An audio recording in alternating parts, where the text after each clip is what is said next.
Council classes में आप लोगों का एक बार फिर स्वागत है। आज की जो क्लास है वो तैयारी से ना हो करके एक भर्ती से रिलेटेड क्लास है। मतलब ये है कि अभी हाल फिलहाल में एक आदेश आया है हाई कोर्ट डबल बेंच से कि उत्तर प्रदेश में कुछ प्राथमिक विद्यालयों में कुछ पद भरे जाएं। वो जो पद हैं वो पुरानी भर्ती से रिलेटेड हैं। अगर आप थोड़ी सी आपके दिमाग में अगर इसके बारे में चर्चा है तो आप जान गए होंगे कि 27,000 लगभग पदों के लिए डबल बेंच हाई कोर्ट ने आदेशित किया है उत्तर प्रदेश सरकार को और संबंधित बोर्ड को, संबंधित अथॉरिटी को, कि इतने पद प्राथमिक विद्यालयों में जल्दी परीक्षा करा करके उनको भरे जाए। तो इस प्रकार से जहां पूरे उत्तर प्रदेश में बेसिक शिक्षा में प्राथमिक विद्यालयों में पद नहीं आ रहे थे, प्राइमरी टीचर के पद नहीं आ रहे थे। कब से नहीं आ रहे थे? 2018 से। 2018 अंतिम विज्ञापन था जब 69,000 भर्ती से रिलेटेड विज्ञापन आया हुआ था। उसके बाद से 6 साल हो गए हैं उत्तर प्रदेश में प्राथमिक विद्यालयों में प्राइमरी टीचर की भर्ती नहीं आई है। और इस दरमियान न जाने कितने बच्चे, न जाने का मतलब सीधे सीधे हम लोग फिगर में ही बात कर लें तो 20 लाख से 25 लाख बीएड और बीटीसी के अभ्यर्थी तैयार हैं एकदम सुपर टेट देने के लिए कि कोई भी भर्ती आए तो तत्काल उसमें एक अपना पद वो सुनिश्चित कराएं। तो जहां पिछले 6 साल से एक भी पद नहीं आए थे, तो इस आदेश के बाद जो भी अभ्यर्थी हैं उनके अंदर एक खुशी की लहर है कि लगभग 27,000 पदों पे अब भर्ती हो सकती है। तो आइए हम लोग एक चर्चा करते हैं और एक मूल्यांकन करते हैं हम लोग कि जो आदेश आया है उसमें क्या है, उस आदेश से भर्ती प्रक्रिया क्या संपन्न हो पाएगी या फिर यूपी सरकार आगे जाएगी, बीएड और बीटीसी के अभ्यर्थियों को क्या फायदा होगा। चूंकि अब जो हाई कोर्ट सुप्रीम कोर्ट का जो आदेश आया है बीएड से संबंधित कि 11 अगस्त 2023 के बाद से पूरे देश में प्राथमिक शिक्षक के रूप में बीएड कार्य नहीं कर पाएंगे, तो उनके बारे में तो एकदम स्पष्टता है कि अब जो भी भर्तियां होंगी उनमें बीएड वाले प्रतिभाग नहीं कर पाएंगे। इसलिए बीटीसी के अभ्यर्थियों में एक खुशी की लहर है कि अब उनकी जो प्रतिस्पर्धा है, जो प्रतिभागिता है, वो थोड़ी सी आसान हो जाएगी क्योंकि बीएड के बच्चे अब उसमें प्रतिभाग नहीं करेंगे। तो आइए सबसे पहले हम लोग 2-3 चरणों में इसकी चर्चा करेंगे। सबसे पहले जो डबल बेंच का आदेश आया है उसमें है क्या, उसके बाद फिर उस आदेश का असर क्या होगा, और उसके बाद तीसरे चरण में हम लोग देखेंगे कि इससे इन दोनों को अगर जोड़ करके हम लोग देखें तो यूपी में भर्ती का क्या भविष्य दिखता है, क्या संभावना है या नहीं है। पूरी एक समग्र चर्चा के उपरांत आपको एकदम स्पष्ट हो जाएगा। तो आइए सबसे पहले हम लोग देखते हैं कि डबल बेंच का आदेश क्या आया है। जो आदेश है उसके पहले में थोड़ा सा हम लोग इतिहास के बारे में जान लें कि ये जो आदेश आया है कहां से, किस संदर्भ से आया है। उत्तर प्रदेश में 2017 में शिक्षा मित्रों का समायोजन रद्द कर दिया गया था। 1,37,000 लगभग शिक्षा मित्र थे, उनको पूर्व की सरकार ने समायोजित किया था प्राथमिक शिक्षक के रूप में। सुप्रीम कोर्ट के द्वारा ये समायोजन रद्द किया गया और कहा गया कि इस पर शिक्षा मित्रों को 2 अवसर देते हुए ये पूरी भर्ती प्रक्रिया पूर्ण की जाए। तो इसको 68,500 और इसी के एक पार्ट में 69,000 के रूप में सरकार ने ये मन बनाया था। तो 68,500 की जो भर्ती हुई थी उसमें लगभग 41,000 अभ्यर्थी पास हुए थे, लगभग 41,000 पास हुए थे और शेष पद 68,500 से बच गए थे। उसके बाद 2018 में विज्ञापन आया 69,000 भर्ती का, ये अलग भर्ती हुई, ये अलग भर्ती हुई। मामला है क्या, जो पद इसके रिक्त बचे थे 27,713 पद, तो इस पे कुछ अभ्यर्थी कोर्ट गए, वहां पर उन्होंने ये कहा कि जो भी बचे हुए पद हैं उनको 69,000 भर्ती में जोड़ दिया जाए, या फिर तत्कालीन सरकार ने जो एक नियम बनाया था, तत्कालीन भर्ती परीक्षा जो संबंधित अथॉरिटी थी उसने नियम बनाया था कि जो 68,500 भर्ती में जो कट ऑफ होगा वो 40 से 45 होगा, अर्थात अनरिजर्व्ड के लिए 45 होगा और रिजर्वेशन वालों के लिए 40 होगा। तो इस पर इनका क्या कहना था, बीच में एक प्रकरण उधर भी आया था कि 30 और 33 कट ऑफ रहे, हालांकि वो लागू नहीं हो पाया। तो उसका रेफरेंस यहाँ पर ये है कि जो अप्लीकेंट जो याची गए थे कोर्ट कि या तो कट ऑफ 30-33 कर दिया जाए, 40 से 45 हटा करके 30-33 कर दिया जाए, तब ये पद भर जाएंगे, या फिर ये पद 69,000 में जोड़ दिए जाएं, चूंकि जो समायोजन रद्द हुआ था 1,37,000 का, उसी का सेकेंड पार्ट ये 69,000 है। तो एक तर्क बनता है कि अगर किसी भर्ती का ही हिस्सा है वो, तो सारे पद जो भी बचे हुए हैं अगली भर्ती में जोड़ दिया जाए। उसका एक ठोस कारण ये है कि इसमें एप्लीकेंट कम थे, लेकिन 69,000 भर्ती में पद से ज्यादा एप्लीकेंट थे, मतलब 1,43,000 बच्चे फाइनली पास हुए थे जो 69,000 की सूची में जिन्होंने अपना वरीयता क्रम भरा था, और 69,000 में 67,000 की सूची लगभग बन पाई और शेष अचयनित रह गए हैं। तो इनके यही दो तर्क थे, एक 30-33 का कट ऑफ किया जाए या फिर इसमें जोड़ दिया जाए। हाई कोर्ट डबल बेंच ने एकदम साफ मना कर दिया कि ऐसा कुछ नहीं हो पाएगा। तो उसने आदेश दिया क्या? हाईकोर्ट डबल बेंच का आदेश पहला यह है कि 2 माह में सुपर टेट की परीक्षा करा करके इस भर्ती प्रक्रिया को पूर्ण किया जाए। कितने पदों को? 27,713 पद। और जो भी एप्लीकेंट है, जो भी याची हैं, जो भी पिटिशनर हैं, उनको उम्र में छूट दी जाए, क्योंकि 2018 का मामला है, उसके बाद से अब तक वो उम्र में उनको छूट मिल जाए। यदि ऐसी कोई कंडीशन बनती है कि भर्ती परीक्षा में अगर कोई बाधा आती है, मतलब कि सरकार के सामने ऐसी स्थिति है कि वो भर्ती परीक्षा नहीं आयोजित करा पाती है, तो ऐसा क्यों नहीं कर पा रही है, इस आशय में समाचार पत्र में कम से कम एक अंग्रेजी का समाचार पत्र और दूसरा एक हिंदी के समाचार पत्र में ऐसा विज्ञापन निकाला जाए, ऐसा प्रकाशन किया जाए कि ऐसी कौन सी बाधा है, किस कारण से वो भर्ती परीक्षा संपन्न नहीं करा पा रही है। और दूसरी चीज कि 69,000 में ये पद नहीं जोड़े जाएंगे और कट ऑफ में शिथिलता नहीं दी जाएगी। ये स्पष्ट तौर पे ये आदेश double bench high court Uttar Pradesh का आया, जिससे एकदम साफ है कि उत्तर प्रदेश में 27,000 प्लस पदों की भर्ती आनी सुनिश्चित है इस आदेश के अनुसार। ये एक अच्छी बात है। जहां पिछले 6 सालों से एक भी पद नहीं आए हैं, जो बीटीसी के अभ्यर्थी हैं वो बाट जोह रहे हैं, उनके सामने ये एक अच्छा अवसर नजर आ रहा है। लेकिन अब इसमें संशय क्या है, क्या हो सकता है इस आदेश के हिसाब से, क्या हो सकता है और सही में क्या होना चाहिए, मतलब वास्तविकता में सरकार क्या करे कि जिससे अभ्यर्थियों और इनका जो अभ्यर्थन है, जो उनकी मंशा है, वो सुनिश्चित हो सके। सबसे पहले होगा क्या, यूपी सरकार सुप्रीम कोर्ट में जाकर के स्टे ले ले, या तो 2 महीने में परीक्षा पूर्ण कराए, या फिर जाकर के ये स्टे ले ले और उसका कारण क्या दिखाए कि यहां पर इसके पास सरप्लस पद हैं।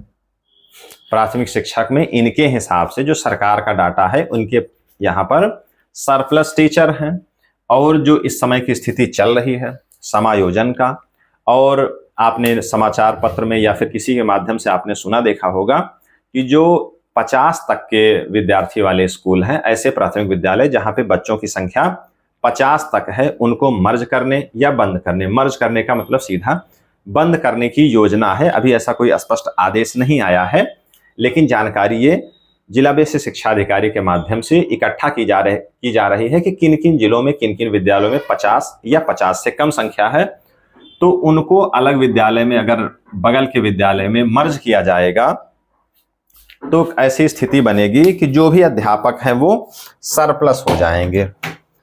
तो ये सिस्टम ये दिखा सकते हैं। दूसरा, समायोजन इनके यहाँ चल रहा है, जो भी सरप्लस टीचर हैं उनको व्यवस्थित कर रहे हैं। तो ये सारी चीजें, गतिविधियां दिखा करके सुप्रीम कोर्ट में जाकर के ये स्टे ले सकते हैं कि या तो मुझे समय दिया जाए या फिर स्टे कर दिया जाए, जब हमको आवश्यकता होगी तब हम अपना टीचर की भर्ती करेंगे। एक तो ये है ना कराने की स्थिति में या फिर बाद में कराने की स्थिति में। दूसरा क्या है कि यदि ये कराना ही चाहें तब समस्या क्या है। शिक्षा मित्रों को 2 बार मौका देने का आदेश सुप्रीम कोर्ट ने किया था। 68,500 में इन्होंने दे दिया, 69,000 भर्ती में इन्होंने दे दिया, अब तीसरी बार मौका देने का इनका आदेश इनके पास नहीं है। अगर ये चाहें तो दे सकते हैं। अगर ये देना चाहेंगे तो जो बीटीसी के अभ्यर्थी हैं वो कोर्ट जाएंगे कि 2 ही बार का आदेश था, आपने तीसरी बार क्यों कर दिया। नहीं देंगे तो शिक्षा मित्र कोर्ट जाएंगे कि चूंकि ये भर्ती जो भी पद है ये 68,500 का रिक्त पद है, तो उसी का ये हिस्सा है, उसमें उनको अवसर मिला था, तो उन्हीं रिक्त पदों पर इस बार भी इनको मौका मिलना चाहिए।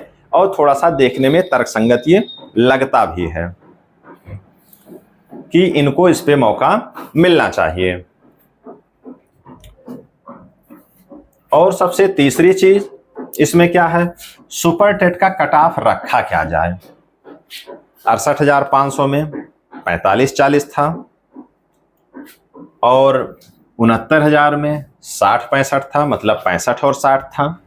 अब इसमें क्या रखा जाए, 40-45 रखा जाए, 60-65 रखा जाए, क्या रखते हैं। अगर ये रखते हैं, तर्क ये बनेगा कि इस भर्ती का हिस्सा है तो ये रखा जाए। अगर 69,000 के हिसाब से रखेंगे तो ये रखा जाएगा। फिर जो भी अभ्यर्थी हैं फिर वो कोर्ट जाएंगे कि ये 68,500 का है तो ये वाला कट ऑफ क्यों रखा गया। अगर ये वाला रख दिया जाएगा तो अन्य अभ्यर्थी जाएंगे, चूंकि शिक्षा मित्रों को अगर मौका मिल जाता है तो उनको इससे काफी फायदा मिलेगा। तो जो भी शेष अभ्यर्थी होंगे वो जाएंगे कि पिछली भर्ती में इतना रखा गया था, इसमें ये इतना कैसे हो जाएगा, फिर मामला यहां पर गड़बड़ हो जाएगा। इसके बाद की समस्या क्या है कि इसमें विस्तृत प्रश्न रखे जाएं, जैसा कि 68,500 में था, 1 लाइनर ही थे लेकिन लिखित परीक्षा थी। विकल्पीय प्रश्न रखे जाएं, जैसा कि 69,000 में था, बहुविकल्पीय प्रश्न थे, कौन से रखे जाए। अगर विस्तृत रखते हैं तो मामला फिर आएगा कि कट ऑफ कितना हो। अब बात विकल्पीय पे आ गई है, 69,000 में विकल्पीय था, ये विस्तृत क्यों हो गया। अगर विकल्पीय रख दिया जाता है तब प्रश्न आ जाएगा कि 68,500 में विस्तृत प्रश्न थे, विकल्पीय कैसे हो गए। जाने वाले कोर्ट जा सकते हैं, जरूरी नहीं कि जाएं, एक संभावना की बात है कि अब क्या हो सकता है, भर्ती में कौन सी बाधाएं हैं या क्यों आएगी क्यों नहीं आएगी, इसके बारे में हम लोग चर्चा कर रहे हैं। इसके बाद की जो समस्या है, शिक्षा चयन बोर्ड का गठन हो गया है। इसमें आज अध्यक्ष की नियुक्ति भी हो गई है, सारे सदस्य पहले से ही हो गए हैं। तो जो शिक्षा चयन बोर्ड का गठन हुआ है, इसमें जो बेसिक शिक्षा नियमावली बनी थी, जो रूपरेखा बनी थी प्राथमिक विद्यालयों में शिक्षक भर्ती के लिए, उसकी रूपरेखा ये थी कि सब कुछ तो जो है वो रहेगा, सुपर टेट होगा, गुणांक जोड़ा जाएगा, मतलब एकेडमिक के गुणांक जोड़े जाएंगे, लेकिन ये था कि जो टीटी की परीक्षा है उसके 1/4 मार्क्स भी अंतिम गुणांक में जोड़े जाएंगे। स्थिति तो यही कहती है कि जब चयन बोर्ड का गठन हो गया है, अब जो भी परीक्षा आयोजित होंगी वो यही बोर्ड कराएगा, ये आयोग कराएगा ये, और जो नियमावली बेसिक की अब बन रही है उसके हिसाब से कराएगा। तो मामला वही, ये अपने हिसाब से कराएंगे तो कुछ लोग यही जाएंगे कि 68,500 का हिस्सा है वो कैसे हुआ, नहीं कराएंगे तब भी कुछ ना कुछ लोग जाएंगे।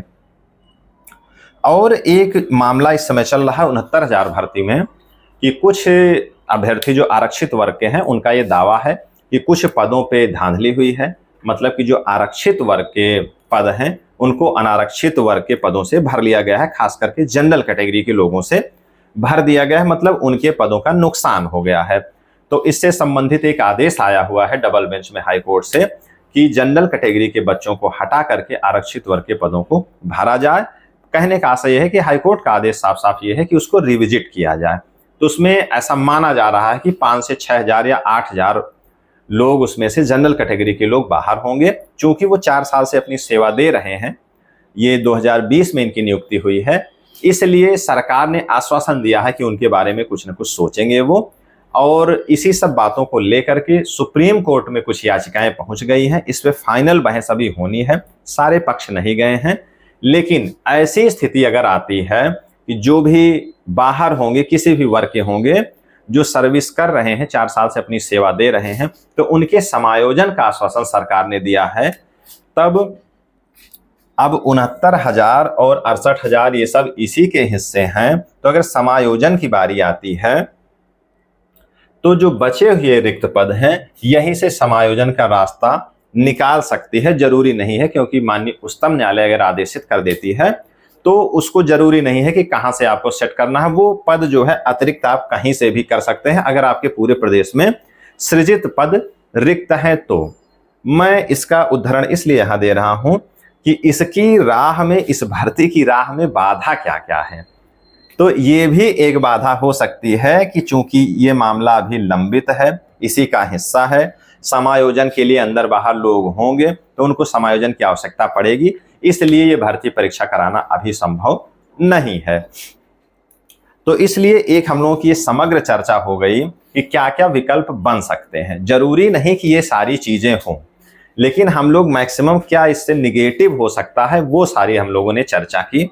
और एक अंतिम जो चर्चा होनी है बीएड और बीटीसी को लेकर के, इसकी एक सामान्य रूपरेखा हमने सबसे पहले ही इसके बारे में चर्चा कर दी थी कि अब जो भी भर्तियां आएंगी उसमें केवल बीटीसी के अभ्यर्थी रहेंगे, बीएड के अभ्यर्थी नहीं रहेंगे। चूंकि 68,500 में भी बीएड नहीं थे, इसलिए एकदम स्पष्ट है कि बीटीसी के अभ्यर्थी रहेंगे।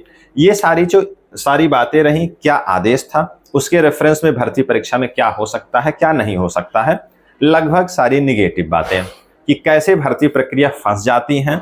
इसके पहले जो भी प्रक्रिया भर्ती की हुई, चाहे 68,500 की हुई, चाहे 72,000 की हुई, चाहे 69,000 का मामला अभी चल ही रहा है, कई स्टेप में हाई कोर्ट से मामला उठता है, सुप्रीम कोर्ट में जाकर के पटाक्षेप होता है, फिर से नीचे से शुरू हो जाता है और फिर वहां जाकर के ही उसका अंत होना है। तो इसलिए ये भर्ती किस किस एंगल पर जाके आगे फंसेगी उसकी एक चर्चा हमने यहां पर की। अब इसका सकारात्मक पक्ष क्या है। सबसे पहली चीज कि सरप्लस पद ये दिखाते रहते हैं, समायोजन कर रहे हैं, विद्यालयों को बंद करके मर्ज कर रहे हैं, तो सीधे तौर पे बिना इस तरीके के किसी दबाव के ये सरकार भर्ती तो लाने से रही। या तो कोई राजनीतिक दबाव हो, या कोई राजनीतिक जरूरत हो, या फिर ऐसे हाई कोर्ट या फिर किसी सुप्रीम कोर्ट से इस प्रकार का आदेश आए। तो आदेश आया है, अगर सरकार की वैसे भी जरूरत है, चूंकि 6 साल से पद नहीं भरे गए हैं और अब चुनाव भी आने वाला है, स्थिति वर्तमान सरकार की चुनाव में अच्छी नहीं रही, तो मन बना सकती है कि क्यों ना अब जो है इधर उधर पचड़े में फंसने की बजाय भर्ती परीक्षा को आयोजित करा ही लिया जाए कि एक भर्ती लगभग 30,000 पदों की हो ही जाए। 27,000 तो हाईकोर्ट ने कहा है, तो क्यों ना इसको भर्ती परीक्षा को संपन्न करा करके एक अच्छा एहसास दिया जाए यहाँ के विद्यार्थियों को कि सरकार उनके लिए, उनके भविष्य को अच्छा बनाने के लिए प्रतिबद्ध है। तो ये तो इसका सकारात्मक संदेश एक हो सकता है कि हाईकोर्ट का दबाव है, वर्तमान राजनीतिक जरूरत है, और बेरोजगारी और इन समुदायों को अगर देखते हुए उत्तर प्रदेश में अगर देखा जाए तो इसके लिए भी जो है काफी इस बातों को बल मिलता है कि परीक्षा हो सकती है। चूंकि लगभग 25 लाख के आसपास विद्यार्थी एकदम तैयार हैं परीक्षा में बैठने के लिए, प्राथमिक शिक्षक में एक पद सुनिश्चित करने के लिए, तो इस हिसाब से भी गाहे बगाहे संगठन तमाम बने हुए हैं। वो बोर्ड में सरकार पे एक दबाव बनाते हैं नेताओं के माध्यम से, स्वयं धरना दे करके। तो इसलिए एक पद ये आना चाहिए। हाई कोर्ट का आदेश है, डबल बेंच का आदेश है, तो हो सकता है सरकार इसके आगे सुप्रीम कोर्ट में न जाए और यहीं से मामले को खत्म करने के लिए एक विस्तृत रूपरेखा कैसे क्या हो, तो वो संभावना बिल्कुल बनती नजर आ रही है। तो इस आदेश के मद्देनजर आपके अंदर एक जोश आ जाना चाहिए, एक उत्साह आ जाना चाहिए कि अब परीक्षा यहाँ पर संभव है। 2 महीने का आदेश दिया है, इसमें कोई बड़ी बात नहीं है कि हाईकोर्ट में जा करके अगर ये कोई रिक्वेस्ट करती है सरकार कि 2 महीने का समय पर्याप्त नहीं है और समय दिया जाए, तो निश्चित तौर पे हाईकोर्ट इनको रिलैक्स दे सकती है अगर इनकी मंशा ठीक रहती है, परीक्षा कराने की प्रतिबद्धता अगर इनके अंदर दिखती है। तो अब आपको करना क्या है। सुपर टेट की परीक्षा होनी है, जो भी इसके पहले पूर्व में हुए हैं उनकी आप उनके हिसाब से तैयारी करें। टेट की भी परीक्षा होगी, हालांकि टेट का कोई आदेश नहीं है, लेकिन ये लगभग तय है कि अगर सुपर टेट करवाएंगे तो उससे पहले एक टेट की परीक्षा निश्चित तौर पे हो जाएगी। तो जो भी अभ्यर्थी, जो भी लोग इसकी बाट जोह रहे हैं, जो भर्ती प्रक्रिया शुरू होने का इंतजार कर रहे हैं, प्राथमिक विद्यालयों में टीचर बनना चाह रहे हैं, तो उनके लिए एक सुअवसर आ गया है, एक स्पष्ट तौर पे जानकारी मिल गई है। अब वो अपनी जो तैयारी है उसको थोड़ा सा तेज कर लें। हाल फिलहाल में हमने देखा है कि लगभग 1 साल से जो भी बीएड और बीटीसी के अभ्यर्थी हैं वो बिल्कुल एग्जाम मोड में हैं, एक्शन मोड में हैं, उसका कारण यह है कि बिहार में भर्ती प्रक्रिया काफी तेजी से चल रही है और विगत 8-10 महीनों में कई पद वहां पर लाखों की संख्या में पद भरे हुए हैं। तो बीएड वाले जरूर निराश होंगे, क्योंकि कई हाई कोर्ट का आदेश, सुप्रीम कोर्ट का आदेश ये बार बार एकदम स्पष्ट तौर पे इंगित कर रहा है कि 2023 के बाद जो आदेश आया है सुप्रीम कोर्ट का 11 अगस्त 2023 का, उसके बाद अब नई भर्ती तो एकदम संभव नहीं है। अब ये है, अगर संभावना के तौर पे बीएड वाले अगर कुछ जानना चाहें, कुछ सोचना चाहें, कुछ देखना चाहें, तो इतना ही है कि कई मामले आते रहते हैं, सुप्रीम कोर्ट जाएं, अगर एनसीटी का कुछ अच्छा रवैया हो, कुछ ऐसी ड्राफ्टिंग हो, क्योंकि जो नई शिक्षा नीति है उसमें यह है कि बीटीसी का डीएलएड का ये कोर्स बंद करके केवल बीएड का ही होगा, उसकी रूपरेखा थोड़ी सी अलग होगी, ऐसा नहीं होगा, क्योंकि इसकी जो ड्राफ्टिंग हुई है, डिजाइनिंग हुई है, ये जूनियर और अपर स्तर के बच्चों के लिए है, प्राथमिक के लिए इसकी ड्राफ्टिंग नहीं है। तो कुछ नए सिस्टम के हिसाब से अगर चाहे तो एक संभावना वहां पर वो देख सकते हैं, क्योंकि हर बार उसके क्लेरिफिकेशन के लिए, उसकी चर्चा के लिए कि बीएड को मौका मिले, सुप्रीम कोर्ट में कोई ना कोई याचिका पड़ती रहेगी, पड़ती रहती है, तो इसलिए वहां थोड़ी सी संभावना देख सकते हैं। लेकिन आज की डेट में तो निश्चित तौर पे उनके लिए इन भर्तियों में एकदम द्वार बंद है प्राथमिक शिक्षक में, तो वो अपने आप को थोड़ा सा इससे अलग माने। बीटीसी और डीएलएड के अभ्यर्थी जो हैं वो अपने आप को इस भर्ती में एकदम इन मान करके, अपना एक पद सुनिश्चित मान करके अभी से तैयारी शुरू कर दें। तो आज की क्लास हम लोग अब यहीं पर खत्म करते हैं। जो भी हाईकोर्ट का आदेश आया है उसका जो प्लस माइनस हो सकता है उसके बारे में हमने चर्चा कर ली, सरकार के द्वारा क्या हो सकता है उसके बारे में हमने चर्चा कर ली।